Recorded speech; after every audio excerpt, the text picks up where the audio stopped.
Bonjour Clélia et bienvenue dans le podcast Mama Libré. Bonjour Anaïs. Aujourd'hui, je suis ravie de te recevoir dans ce podcast pour parler de yoga, mais aussi de fertilité. Et comme je te le disais en amont, juste avant qu'on commence l'interview, je te disais oui, alors fertilité, mais il y a aussi tout ce qui va avec la femme finalement. Le yoga, le corps, la connexion au corps avec la femme dans son cycle, la femme un peu dans toute sa vie de femme. Et bien sûr, la fertilité, ça a une grande place. J'aimerais beaucoup que tu te présentes à nos auditeurs aujourd'hui pour voilà, raconter un peu ton parcours et comment tu es venu toi au yoga, bien sûr, et puis quel lien tu as pu faire entre le yoga et puis la fertilité ou le yoga et la femme. Ok, alors déjà c'est dur de résumer un parcours, mais oui, en effet, j'ai 36 ans, je suis professeure de yoga depuis 3 ans maintenant, ça passe vite. J'ai pas toujours pratiqué du yoga, au contraire, moi j'ai une éducation assez stricte, donc faut suivre les règles et le yoga est complètement à l'opposé de mon éducation. C'est seulement en 2017 que j'ai commencé à le pratiquer parce que j'ai changé de boulot et que j'avais besoin d'autre chose. Euh, j'ai bossé en fait 10 ans en marketing digital et je changeais de boîte tous les 18 mois. Et à un moment, je me suis dit, mais c'est pas du tout moi, perte de sens total, quelles sont mes valeurs, etc. Et du coup, en 2019, j'ai arrêté de bosser en me disant, bah, il va falloir que je trouve autre chose, quelque chose qui m'anime pour contribuer un peu à ce monde. Et c'est à ce moment-là qu'en parallèle du coaching, savoir où j'allais me diriger professionnellement, que j'ai commencé à faire du yoga sur mon temps perso. Et comme j'étais au chômage, j'avais plein de temps à dédier, c'est génial.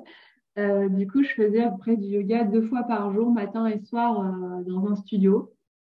Et en fait, ça m'a complètement transportée et révélée, où je me suis rendu compte que c'était le seul endroit et le seul moment où je me sentais vraiment moi, alignée, sans jugement, sans contrainte sociétale, où il y avait que moi sur le tapis.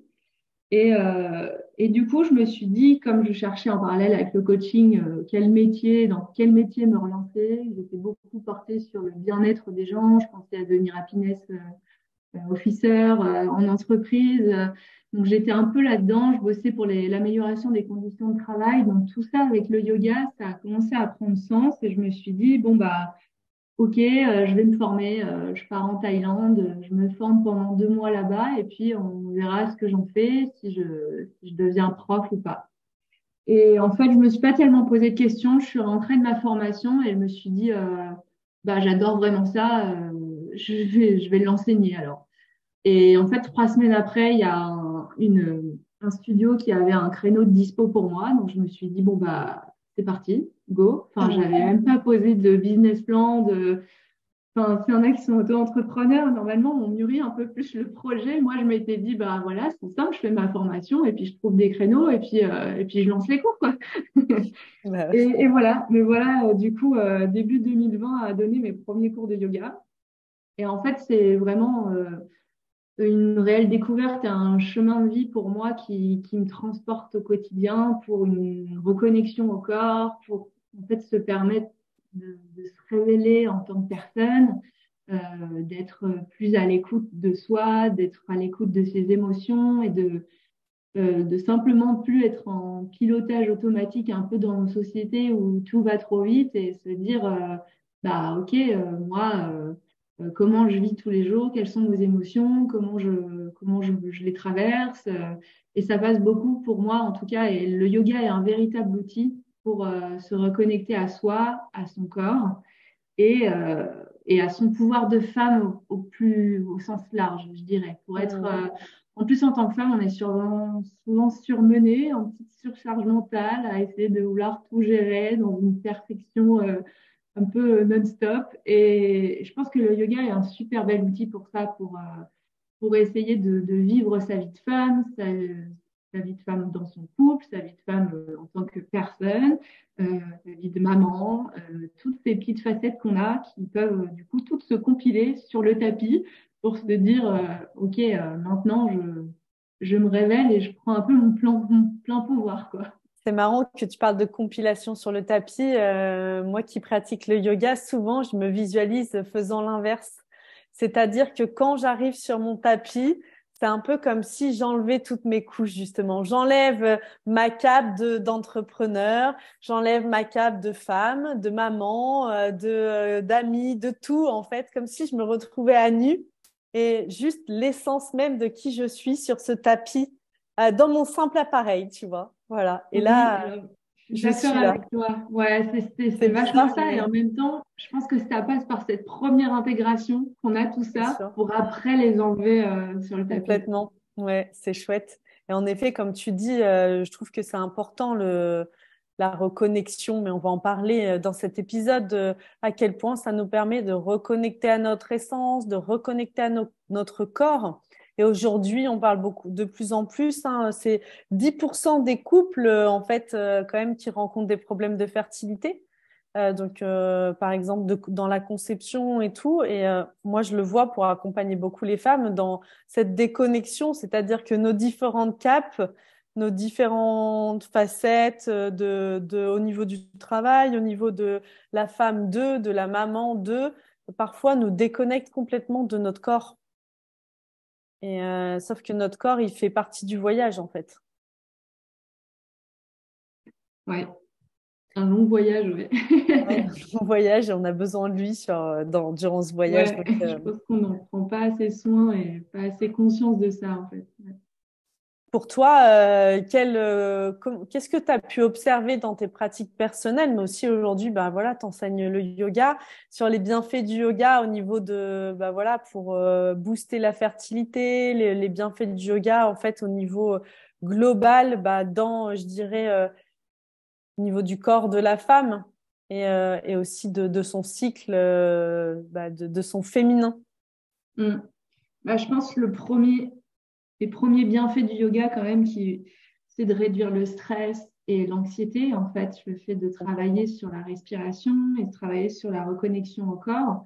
Après, il y a plein d'autres bienfaits sur le sommeil, sur la régulation émotionnelle, sur la santé, du coup, un peu cérébrale du corps. Et je pense que le lien direct entre la fertilité et le yoga, ça va être de baisser l'hormone du stress, quoi, le cortisol. Ça va être Complètement. notre point clé.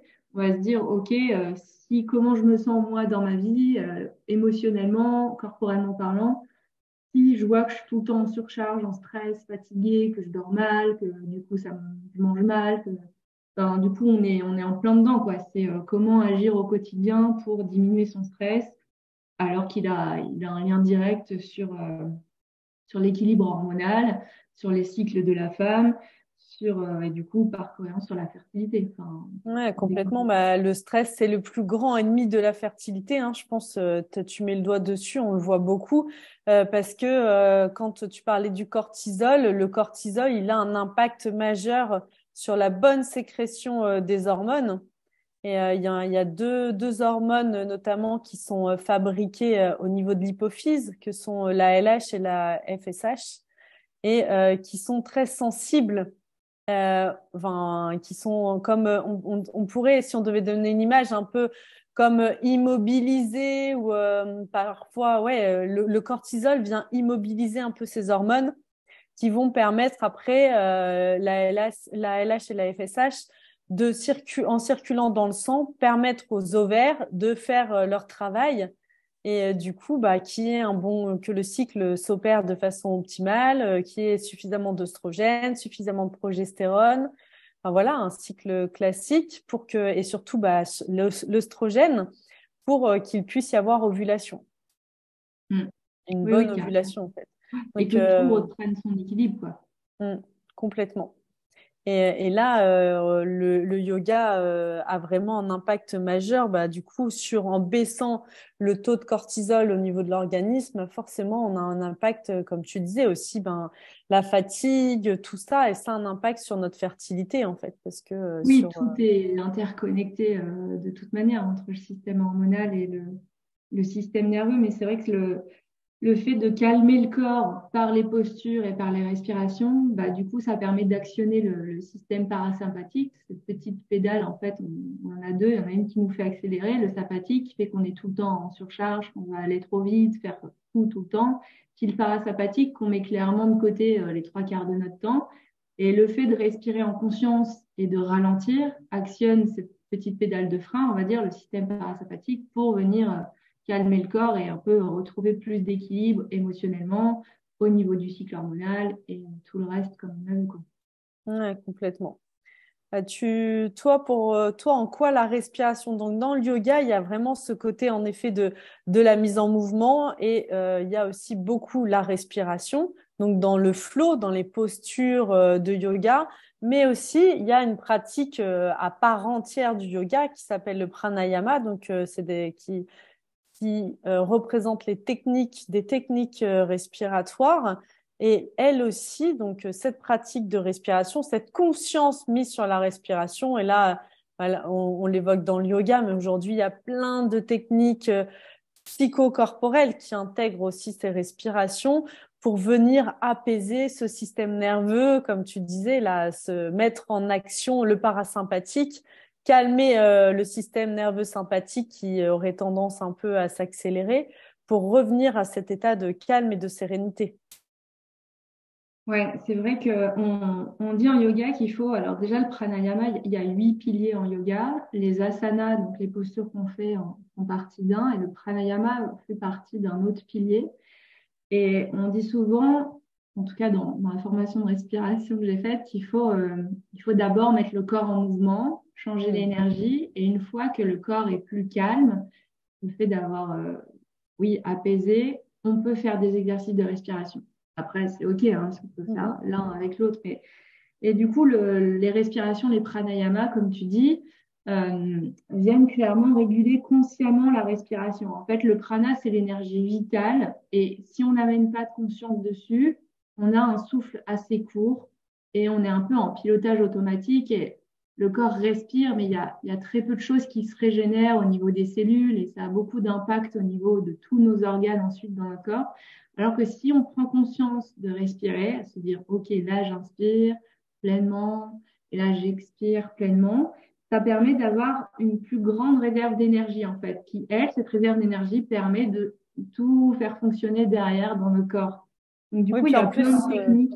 on le Oui, voit, oui, on le voit tout à fait, ça, que quand on respire moins bien, alors c'est paradoxal, parce que quand on est stressé, on respire moins bien, de moins bien respirer, ça accentue, accélère le système sympathique, donc un peu, on est un peu dans un cercle la vicieux, boucle. ouais, la boucle infernale, quoi, ça s'améliore pas. Ouais, du coup, d'où l'intérêt de ralentir et de se poser. Alors, c'est pour ça qu'il y a beaucoup de bienfaits sur la méditation enfin, qui vient aussi en parallèle du yoga. Mais c'est l'idée, c'est d'obtenir une attention concentrée pour travailler avec l'énergie qui contrôle le corps. Donc, avoir un meilleur contrôle de son souffle qui vient équilibrer tout ce qui travaille dans notre corps au quotidien, quoi. Et ça permet de soulager beaucoup de maladies en général, hein, tout ce qui est maladie cardiovasculaire, tout ce qui est hypotension, ça en soi, ça pourrait se régler par une meilleure respiration, le fait d'amener la conscience sur le souffle. Mhm. Mais on le voit très bien en cours. Enfin, les gens ne savent pas respirer en fait. Ils arrivent et puis même au début du cours où on démarre souvent par un temps d'ancrage pour respirer ensemble et un peu harmoniser toutes les énergies avant de démarrer le mouvement. Alors, il y en a qui s'impatientent déjà de se dire quoi, attends, elle me demande quoi de respirer là mais On n'a pas que ça à je faire, respire non? déjà en fait. Ouais, c'est ça, on attaque là pour peut-être commencer à bouger alors que après ils Ouais. prennent l'habitude évidemment et puis plus tu pratiques, plus tu as besoin de ce temps d'ancrage avant Et- de démarrer le yoga et Mhm. après pour clôturer ta pratique du coup comme j'ai dit tout à l'heure mais c'est vrai que c'est pas inné à tout le monde quoi. Ouais, c'est vrai, c'est une vraie démarche au début.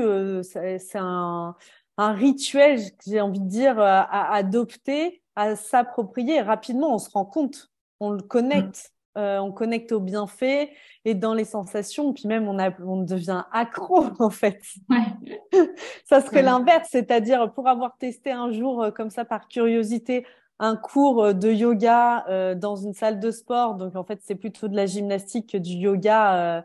enfin voilà, pour moi, en mon sens.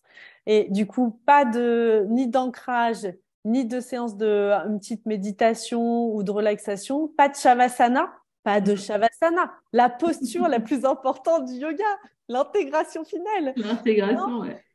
Donc, et là, je m'étais dit, mais quoi? Mais il manque tout. Il manque l'entrée, il manque enfin, la mise en bouche, l'entrée, enfin, il Ouais. manquait le dessert, enfin voilà, il manque des ingrédients. Donc, on devient, notre corps sait aussi, à un moment où il y a un tel bienfait. En effet, au début, ça demande comme un petit effort, comme tu dis, notre mental, il se dit, mais qu'est-ce qu'on fait là? On n'est pas venu, on n'a pas payé 1 heure et quart de cours pour respirer alors qu'on le fait à longueur de journée. C'est ça. Justement, toi, tu dirais qu'il y a quelle pratique respiratoire et quelle posture tu recommanderais ou ça t'arrive de pratiquer pour favoriser la fertilité ou en cas de symptômes liés ben, justement à notre cycle menstruel? Alors déjà, on déconseille tout ce qui est respiration active. Celle où on vient, par exemple, Kapalabhati, qui est une respiration du feu, où on vient pumper le ventre. Celle-là, elle est trop dynamique. Pendant notre cycle, clairement, quand on a nos règles sur la phase de menstruation, c'est pas la peine. Elle est déconseillée aux femmes enceintes parce elle donne, en fait, elle demande l'activité du corps. Donc, quand on est fatigué, ce serait un peu contre-productif. Elle peut booster dans certains cas, mais en tout cas, pas dans le cas du cycle féminin. Et du coup, il y en a deux auxquels je pense qui sont régulièrement pratiqués et qui conviennent quand même aux 3 quarts des gens. Enfin, tout le monde, c'est la respiration carrée. Donc, c'est le fait d'inspirer sur 4 temps, de faire une rétention à poumon plein sur 4 temps, d'expirer sur 4 temps et de refaire une rétention à poumon vide, cette fois-ci sur 4 temps. Et Mm. après, on repart. Donc, on peut visualiser un petit carré dans son esprit, les yeux fermés, pour se guider. Après, on dit 4 temps, mais ça peut être 5, 5, 5 ou 6, 6, 6. L'idée, c'est d'avoir une respiration régulière sur les 4 étapes, on va dire. Celle-là, elle est parfaite pour ralentir, pour calmer le niveau de stress. Donc, du coup, on agit directement sur la cortisol dont on parlait tout à l'heure. Et celle qui est super chouette aussi, c'est la respiration Nadi Shodhana qui permet de rééquilibrer l'énergie dans le corps. On a une énergie lunaire à gauche de notre corps, une énergie solaire à droite. Et elle ne fonctionne pas pareil. En fait, l'énergie solaire, c'est lié au masculin, donc c'est l'activité, l'action. Le côté lunaire, c'est le féminin, donc beaucoup plus calme, qui amène à beaucoup plus d'introspection. C'est celle qu'on connecte plus facilement aux nouvelles lunes et aux pleines lunes. Et le fait de rétablir son énergie trouve plus de calme. C'est comme si on réajustait tout dans notre cerveau, en fait, pour éviter Mm. d'avoir trop plein, d'être trop calme et du coup de pas d'avoir envie de rien faire et d'être en suractivité. Du coup, celle-là, pour l'apprendre, c'est un peu plus technique, mais elle est faisable. Si je vous l'explique, on va amener le pouce droit sur la narine droite, on va prendre une grande inspiration par la gauche, on va bloquer les deux narines, on va expirer par la narine droite pour reprendre une inspiration à droite, bloquer les deux et on expire ensuite à gauche. Ça, c'est un cycle entier. Et en fait, on continue en alternant. On appelle la Nadi Shodhana en sanskrit, mais en soi, en français, c'est la respiration alternée qui permet du coup de changer des deux narines. Et elle est aussi hyper calmante par ces énergies qui s'harmonisent dans le corps. Mm. Donc, c'est les J'adore deux ce auxquels. type de respiration, c'est hyper pratique. Alors, la première fois, ça peut paraître un peu particulier, on est un peu concentré sur bloquer une narine, on inspire, on expire, mais je trouve que quand on nous l'a expliqué, qu'on l'a vu faire et qu'on l'a pratiqué, c'est hyper apaisant et on peut le faire à n'importe quel moment, même au bureau, de façon assez discrète, dans une situation où après avoir vécu quelque chose d'un peu stressant et tout, bah finalement, moi, je trouve magique avec la respiration, c'est que c'est un outil qu'on emmène partout avec nous. Oui, on l'a toujours sur place, on n'a besoin de Bah ouais, rien, on a on n'a pas besoin de besoin de rien tapis d'autre. sur le coup. Ouais. Et ça, ça devrait être en soi quelque chose qu'on devrait tous maîtriser sur le bout des doigts parce qu'avec la respiration, on peut tout faire. On peut Mm. se relaxer, on peut aussi se mettre plus en mouvement, amener du feu si besoin. Enfin, c'est quand même magique. Ouais. Pour le sommeil, pour tout, pour le matin, j'ai du mal à me mettre en mouvement, je suis fatiguée, j'ai une grosse journée. Bah allez, on va mettre plus de feu. Enfin, tout est possible et c'est vraiment génial pour ça. Et du coup, bah, dans la fertilité et dans le cycle féminin, de revenir à un équilibre bah, droite-gauche, donc yin-yang aussi, comme on Mm. dit en énergétique chinois, ça peut vraiment être apaisant. Ça, c'est pour la respiration. Et dans les postures, toi, tu dirais donc, on a bien compris il y a des choses qu'on ne fait pas dans la respiration quand on a nos règles, mais aussi dans les postures. Il y a certaines postures qu'on ne va pas pratiquer en ayant nos règles. Ouais, tout à fait. Alors, on est plus sur du yoga dynamique en début de cycle. Donc, entre une fois qu'on a entre J5 et J14, on va dire, en des grandes lignes, parce qu'on sait qu'on n'est pas toutes à 28, mais et après, on va plutôt ralentir. L'énergie est un peu différente dans le corps, donc on ramène du yoga plus calme en période post-ovulation, on va dire. Donc, J15 à J28 pour donner des indicateurs. Et on va, sur la première phase, accentuer les mouvements du bassin un peu pour activer et favoriser la circulation sanguine dans cette zone. Donc, ça va être pas mal d'ouverture de hanches. Je vous dis après des petites postures, mais et après, dans la phase lutéale, donc en descente, c'est l'amplitude des mouvements qui est un peu plus réduite et on est davantage sur le relâchement des muscles lombaires. Tout ce qui est psoas, par exemple, pour essayer d'être beaucoup plus doux et de rentrer aussi en introspection parce que on a moins d'énergie à ce moment-là. Donc, clairement, faire un vinyasa qui est un yoga assez dynamique alors qu'on est sur une phase descendante en énergie et qu'on va avoir nos règles, c'est un peu contre-productif parce que on le fait, mais c'est pas trop. Peut-être plus faire du yin yoga qui est un yoga beaucoup plus doux, plus introspectif, où on a le temps de respirer et où le corps demande de ralentir. Voilà, c'est à peu près ces choses-là. Donc, on peut partir sur du yoga dynamique quand on est sur la première phase du cycle et redescendre après en intensité sur la deuxième phase. Et après, je peux dire des noms de postures, mais si vous pratiquez pas, ça va être un peu plus abstrait. Bah, peut-être que tu peux donner, puis les personnes qui nous écoutent et qui veulent aller plus loin peuvent aller se renseigner sur les postures. Ça peut être intéressant, ça Ouais, donne c'est ce des que je me pistes quand suis même. dit. Moi, il y en a que je sais que j'aime beaucoup pratiquer quand je sens que je suis dans la douleur et tout. C'est quand même assez rapide de venir s'apaiser. Ça donne des outils d'autonomie assez puissants. Oui, et puis il faut penser que enfin, je préfère le préciser, mais il ne faut pas se dire, OK, j'ai pas une heure devant moi pour un cours, je suis chez moi, je suis avec les enfants. En fait, en un quart d'heure, on peut déjà changer la donne dans le corps, même 5 minutes. Si on fait que respirer pendant 5 minutes, c'est déjà énorme. C'est une prise de Ouais. conscience de fou et ça change la journée. Donc après, en fait, se dire, bah non, mais moi, j'ai pas une heure devant moi ou il faut que j'attende que les enfants soient couchés, bah, peut-être que déplier le tapis pour un quart d'heure, c'est OK et c'est déjà Ouais, bien super sûr. chouette pour le corps. Donc, on peut se dire qu'il y a le demi-pont qui a pratiqué dans une phase qui est valable pour les deux. On peut le faire aussi bien en dynamique qu'en plus calme, en restant plus longtemps dans la posture avec plus de respiration.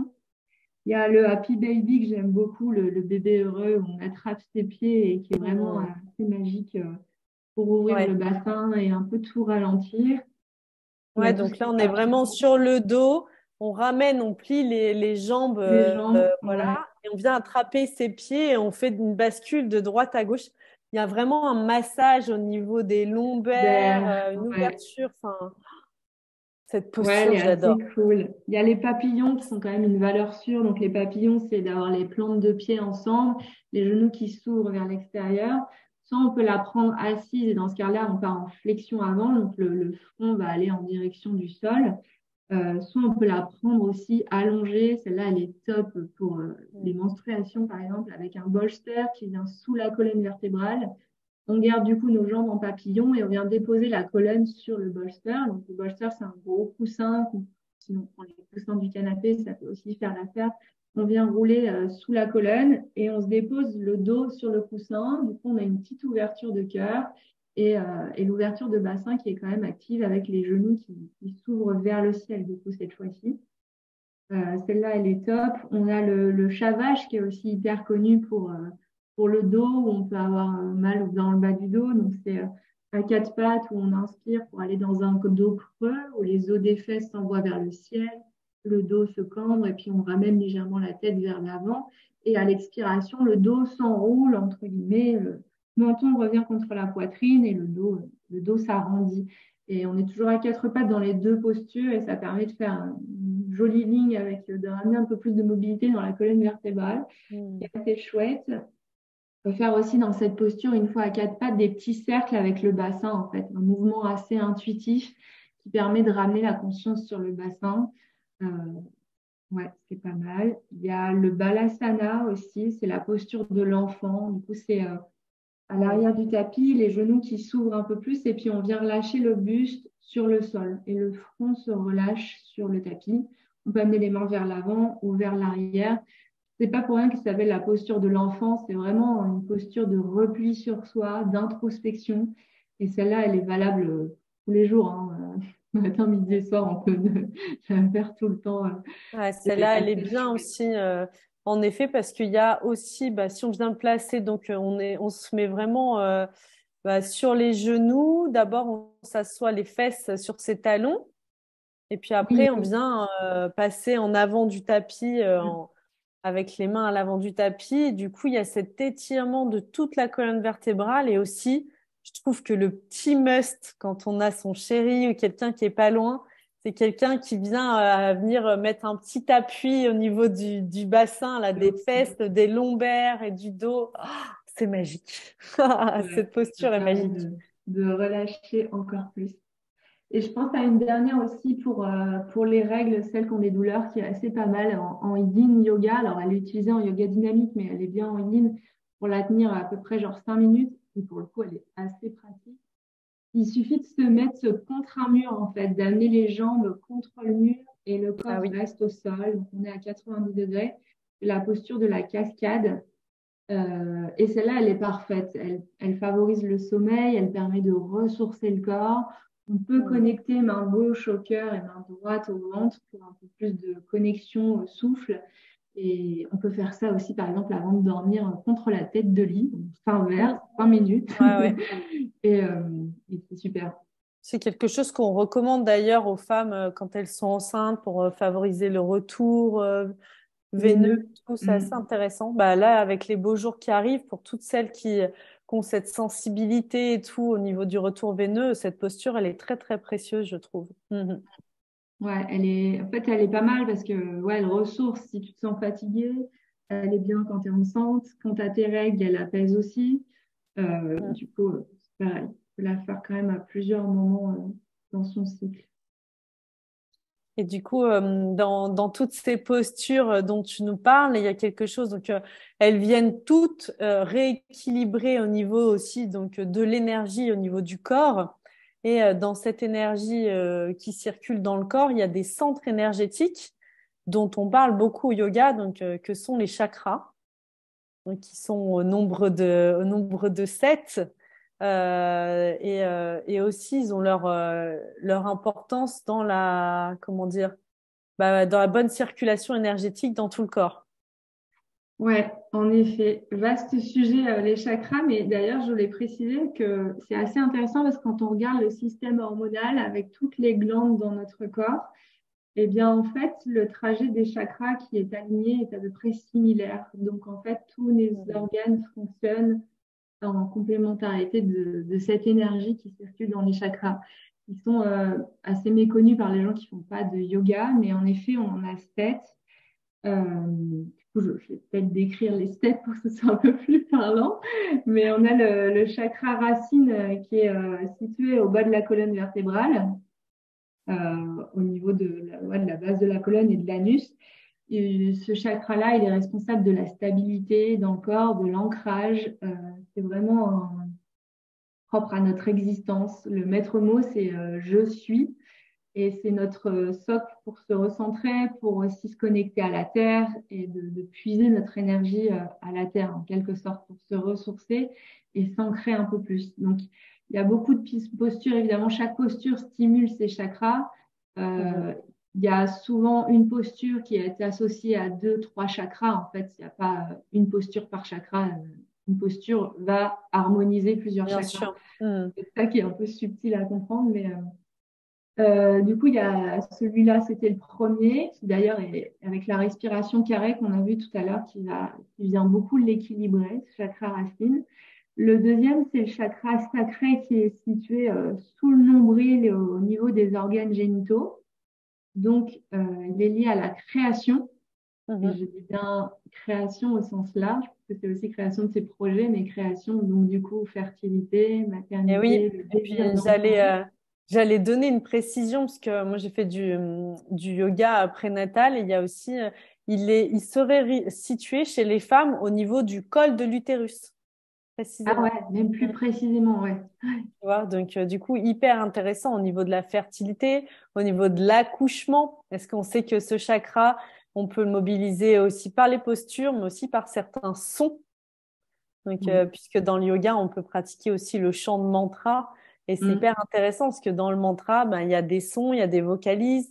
La bouche, on sait que la bouche, c'est lié au col de l'utérus. Aujourd'hui, on l'a vraiment montré. Ces deux endroits qui fonctionnent enfin, qui fonctionnent ensemble.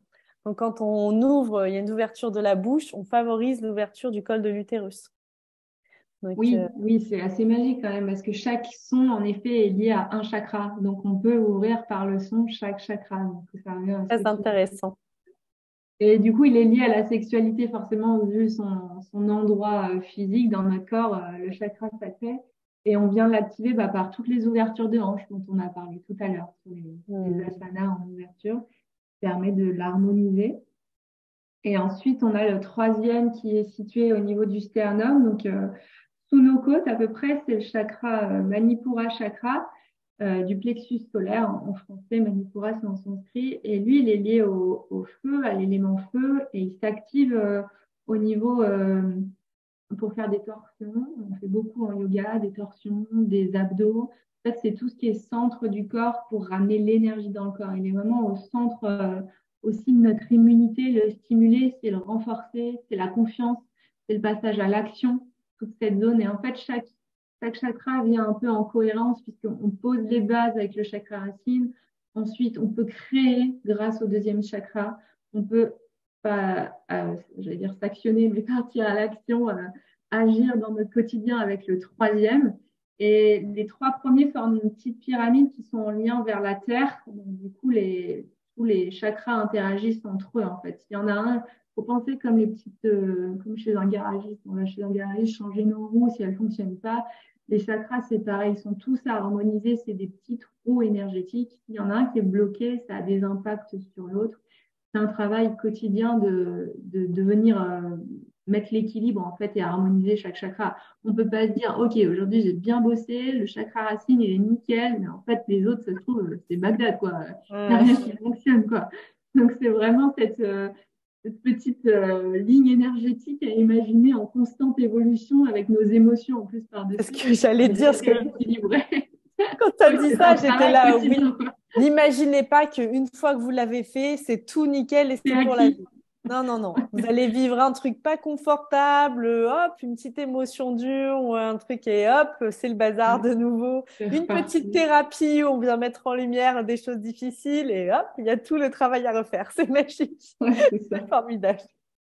On dit normalement en yoga qu'il faudrait chaque matin faire une méditation pour harmoniser en fait par les couleurs et par les sons, comme on a dit, avec Oui. chaque élément, parce que chaque chakra est lié à un élément. Donc, le premier, D'ailleurs, c'est la terre, le deuxième, c'est l'eau, le troisième, c'est le feu. Bien, de réactionner, enfin de visualiser du bas vers le haut pour créer l'énergie. Donc, c'est vraiment un travail quotidien. Bien pour ça que c'est l'intérêt aussi de pratiquer le yoga, c'est de sans cesse trouver l'harmonie dans ces chakras grâce aux postures. Et l'harmonie se crée au niveau physique, bien sûr, donc avec les impacts bah, sur le système nerveux, sur le système hormonal et aussi sur le corps émotionnel, on va dire en troisième temps, quoi. ouais, merci c'est vrai de le préciser parce que donc ces chakras, on peut les harmoniser par les postures, par du son, par de la respiration, mais il y a aussi les couleurs et les éléments qui viennent aussi avoir un impact sur leur bon fonctionnement. Donc, c'est chouette que tu le reprécises ici. Par l'alimentation aussi. Aussi, Enfin, exact. c'est Oui, hyper varié par les huiles essentielles, par le mm, mudra aussi. Les mudras, ce sont le yoga des mains bien où on sûr. connecte l'énergie et du coup, ça vient aussi harmoniser ses chakras. Enfin, c'est Ouais, infini, ouais, on ouais. peut les... C'est vrai qu'on peut même l'élargir avec les sons. Il y a certains instruments Oui, qu'on peut utiliser, les pierres aussi, les minéraux. Enfin, c'est oui, vraiment les assez minéraux, large. oui, carrément. Ouais. Donc, on parlait aussi je voulais qu'on parle un peu dans en parlant de yoga et fertilité, l'importance de l'état d'esprit et puis la considération du transgénérationnel dans la fertilité.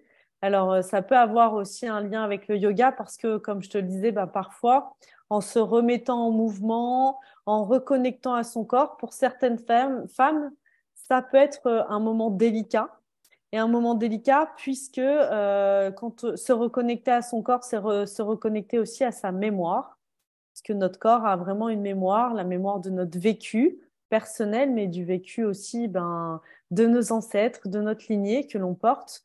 Alors, il y a du positif et il y a aussi du négatif. Et dans le négatif, il suffit qu'il y ait eu, soit dans ma lignée ou soit dans mon histoire de vie, des notions d'abus ou des choses assez violentes dans mon corps physique où être une femme, c'était pas forcément la bienvenue. Est-ce que j'ai été désirée en tant que femme? Enfin, en tant qu'enfant, fille, j'entends, c'est pas toujours, c'est pas toujours pris en considération.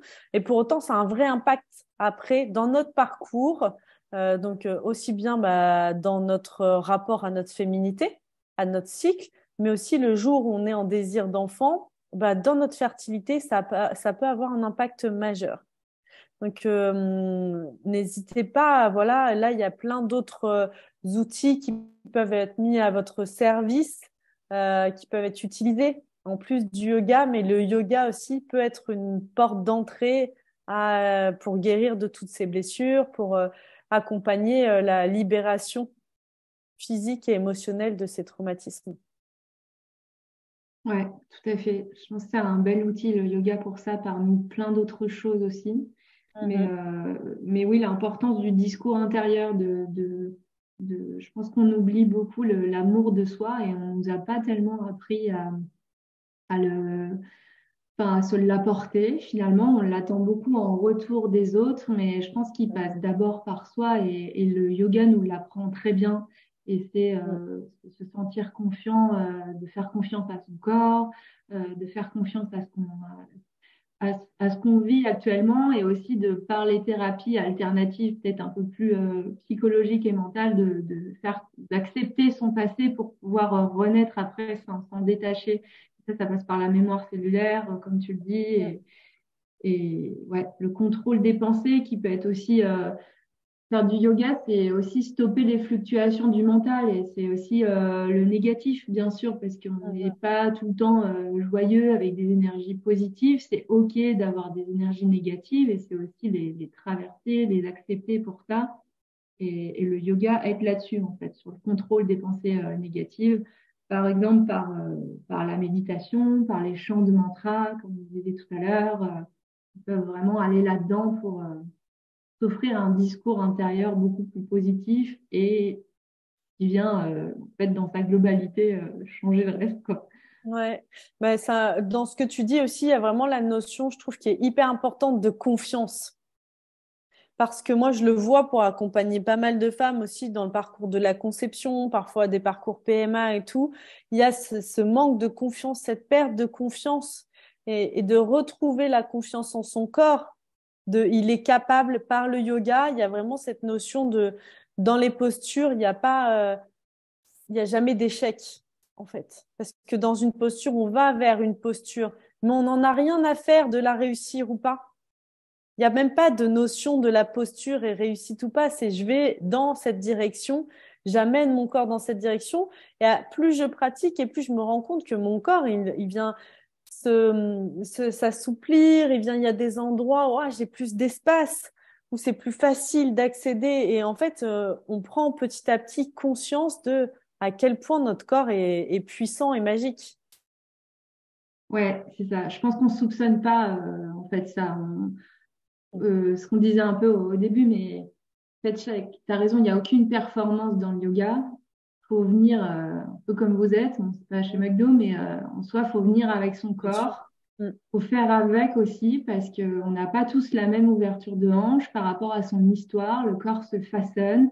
On peut pas comparer aux autres parce qu'en fait, on ne sait pas si la personne à côté, on ne sait pas ce qu'elle a vécu, on ne sait pas si ça fait 10 ans qu'elle fait du yoga ou si c'est son deuxième cours. Donc, en fait, il faut vraiment rester centré sur soi et se dire, OK, là, je fais la posture. Mm.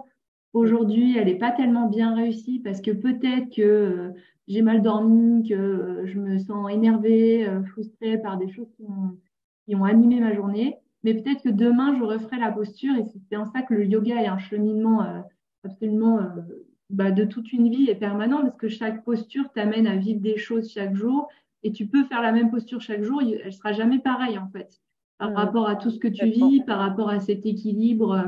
Donc c'est hyper riche et c'est assez infini en fait. Et je pense que Ouais. comme tu dis, plus tu répètes, plus tu prends confiance en ton corps et plus tu te dis, mais en fait, il est magique, il sait tout faire, il retient au fur et à mesure et tu gagnes en ancrage, en solidité, en force intérieure et tout ça se déploie autour de toi, quoi.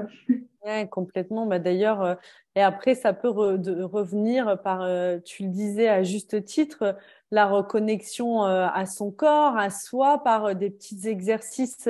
C'est vraiment comme si, c'est comme ça que je le vois en tout cas, comme si avec le yoga, on venait de nouveau se prendre par la main et on se lâchait plus, quoi. Et parfois, ça va être, bah oui. En effet, tiens, j'ai moins de temps en ce moment de faire une vraie pratique, comme j'adore les faire, 1 heure et demie, 2 heures de yoga et j'ai moins le temps. Par contre, j'ai cette conscience et peut-être que je vais me faire un peu de respiration, un peu de médite, une posture par-ci, par-là. Et en fait, c'est comme si je garde ce lien quand même avec mon corps. Et tu vois, quand tu parlais de ton expérience, bah, moi, ce que j'ai vécu, c'est un moment, bon, bah, parce que dans mon parcours de vie, il y a eu une vraie déconnexion au corps physique à cause de douleurs physiques importantes, parce que j'ai eu des gros soucis de dos, j'ai porté un corset et tout, donc à un moment, c'était tellement douloureux que finalement, ce corps, j'arrivais plus en fait.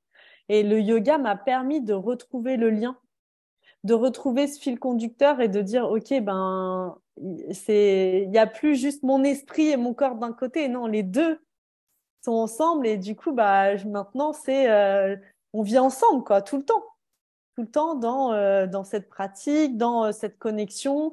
Et je sais que chaque symptôme, chaque chose que je ressens, même quand c'est inconfortable, c'est un message. Tout à fait. Je pense que oui, c'est ça, c'est un message en fait. Il nous dit quelque chose et il faut savoir l'écouter pour réajuster en fait. C'est tout le temps. Complètement. C'est des Et les... jolis indices en fait, même les maladies ou les grosses choses qui peuvent nous arriver au niveau de la santé. En fait, tout ça, si ça arrive, il n'y a jamais de hasard. En fait, c'est pour révéler d'autres choses qui n'ont pas été écoutées avant. Et en fait, si ça se déclare, c'est qu'on n'a pas écouté avant, quoi. C'était un peu. Exactement. Et je trouve que en ça, le yoga, c'est précieux parce que quand on est sur son tapis, on vient faire ce petit scan. Qui prend Hmm. le temps de faire ça finalement Sinon, dans nos vies, parfois, on est tellement à 100 à l'heure que là, hop, tu prends un moment et là, d'un coup, tu es connecté sur toi. Ah, ok, tiens, c'est quoi la sensation? Là, je suis dans cette posture. C'est où que c'est douloureux? C'est où que ça bloque? Pourquoi? Qu'est-ce qui se passe? Qu'est-ce que ça me fait ressentir comme émotion? C'est hyper puissant. Donc, on ne peut pas, c'est une évidence presque de dire, bah oui, le yoga avec la fertilité, bien sûr, parce que yoga et corps. Oui, Yoga c'est l'union. et Enfin, oui, oui, c'est oui. l'union du corps et de l'esprit. Donc, de toute Donc, manière, c'est l'objectif du yoga. et quand on vient pour concevoir un enfant, bah, c'est aussi ça qui se passe. Donc, On ça est en passe. plein dedans, ouais. C'est que, ouais, parce que le corps va changer. Donc, si on ne le connaît pas, bah, on va se sentir enfin, hyper dépourvu face à cette situation. Alors que si on maîtrise, qu'on sait comment il fonctionne et qu'on apprend tous les jours, parce que rien n'est jamais acquis, bah, ça amène plus de confort et plus de confiance, du coup. Complètement. Et ça peut d'où l'intérêt, on parle de plus en plus de rituels, de petits rituels du féminin sacré justement. Je voulais que tu nous en dises un petit mot de ce féminin sacré dont on entend de plus en plus parler et auquel on peut s'intéresser dans ces moments quand on aborde la fertilité, quand on rentre dans notre cycle de plus en plus jeune finalement voilà dans le féminin sacré c'est quoi une femme sacrée, c'est à quel moment justement on rentre dans ce sujet. Ouais, c'est génial, le féminin sacré. J'adore ce sujet, moi. Je pense par exemple aussi où on peut, par rapport à pour avoir plus de connexion au corps, c'est aussi de noter ses ressentis, par exemple, par rapport à nos cycles, Bien nos sûr. émotions qui nous ont traversées, l'alimentation qu'on a eue à ce moment-là, d'avoir tout ce petit reporting pour s'aider à chaque mois et voir s'il y a des récurrences et voir ce qui colle pas. Et dans le féminin sacré, en fait, c'est un joli mot. Enfin, j'adore, moi, ce mot. Il est tellement vaste en plus. Mais il faut se dire que si on se dit, ouais, ok, c'est cool, mais elles nous rabâchent toutes leurs trucs avec le féminin sacré, et c'est pas ce que c'est. En fait, c'est de se reconnecter à son corps, en fait, à son âme, Mhm. à sa vérité intérieure, pour retrouver sa véritable nature et un peu prendre conscience de son potentiel. Alors, ça fait peut-être beaucoup de mots d'un coup, mais en soi, c'est ça. C'est son pouvoir de femme et c'est la puissance de son corps. Peut-être que je le résumerai que là-dessus. Et comment on fait Complètement. la, comment on fait pour s'y reconnecter? L'idée, c'est des rituels.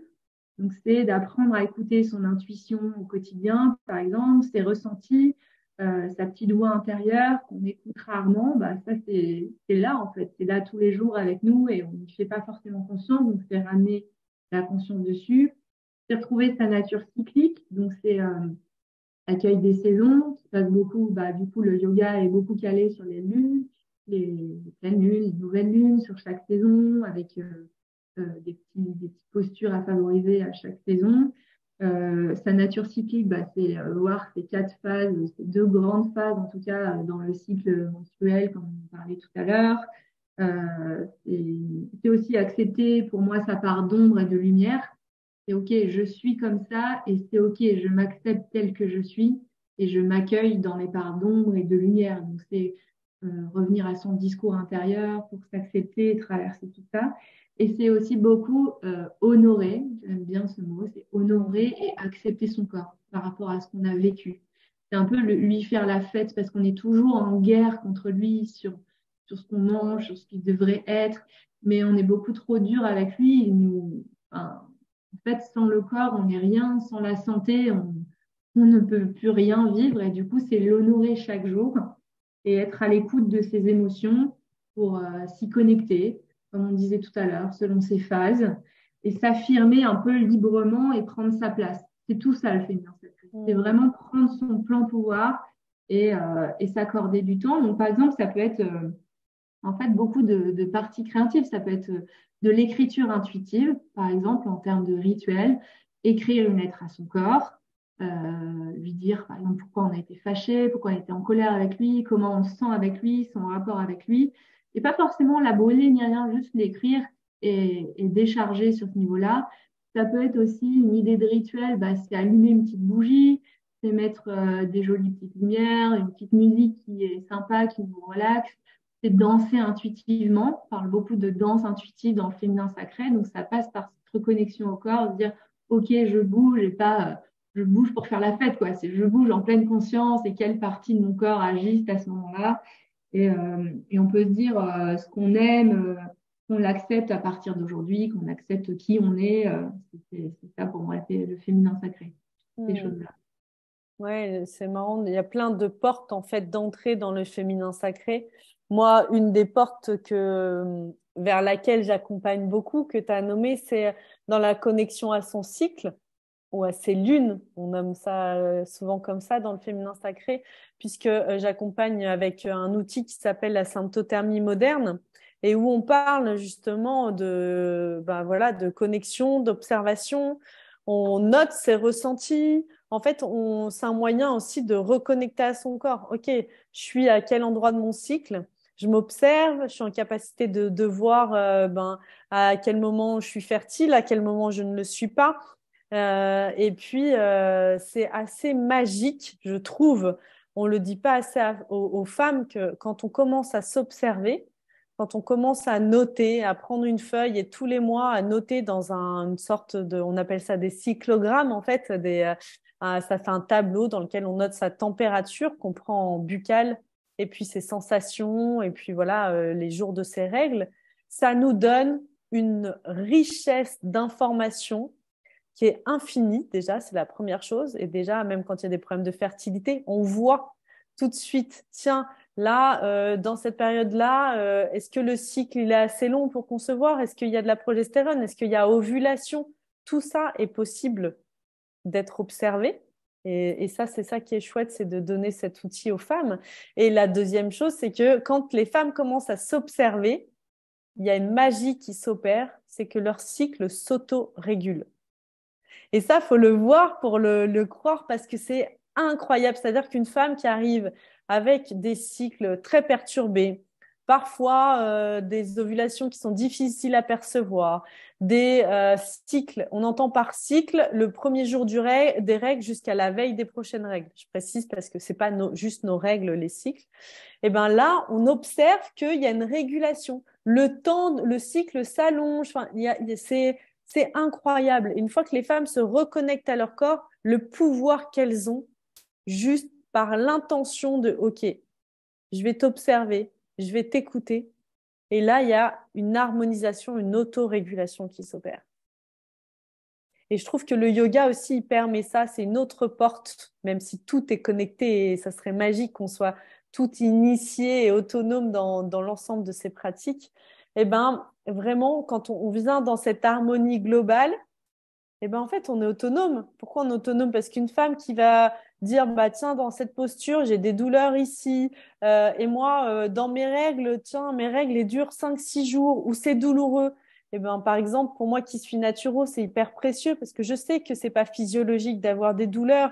Donc, je vais pouvoir dire, conseiller des plantes, conseiller une alimentation adaptée, leur donner les outils pour être autonome et leur donner de nouveau les informations pour décrypter et décoder le corps. Et je trouve qu'en yoga, il y a ça aussi. C'est comme si c'est une première lecture de décodage un peu du corps, comme si on passait dans un scan. Ok, ah ouais, ici je ressens ça, là c'est ça, ici c'est bloqué là. C'est passionnant. Donc forcément, c'est lié ben voilà, à notre féminin. Tout à fait. C'est tellement riche et comme tu dis, c'est le mot magique est là en fait. Du moment où on ramène de la conscience, bah, en fait, tout se met en ordre, entre guillemets, C'est ça. si jamais il y a un ordre, mais tout est plus aligné, plus cohérent. Bah, déjà, l'ordre, c'est la non-douleur et une vie libre de symptômes désagréables. Oui, Déjà, oui, c'est c'est clair. ça. Donc, et il y a vraiment ouais, cet ordre, cette harmonie qui peut se vivre de nouveau. Tout à fait. Et là, la magie opère. C'est exactement ça. J'adore cette phrase en plus. La magie Merci opère. Clélia, en tout cas. Donc, Merci à toi. peut-être que tu peux préciser, alors pour celles et ceux qui nous écoutent, toi, tu es professeur de yoga sur Annecy, à côté Ouais, c'est de... ça. Je suis sur la région d'Annecy, entre Genève et Annecy, on va dire. Et je fais des cours de vinyasa et de yin yoga aussi. C'est ceux qui Mhm. ont un mental agité, le yin, c'est parfait. Magique. Et puis, pour booster son énergie, le vinyasa est bien aussi. Mhm. Complètement. On peut te retrouver facilement sur les réseaux sociaux. Ouais, Donc, sur Yoga with Clélia, sur Instagram et puis sur Facebook aussi. Et puis j'ai un site Yoga with Clélia avec les lieux dans lesquels j'enseigne. Si jamais vous voulez me rejoindre sur le tapis, avec grand super. plaisir. Je te remercie en tout cas pour ce moment de partage et toutes ces informations que tu as bien voulu partager avec nous. Et je te dis à très bientôt sur Mama Libré. Merci à toi. À bientôt.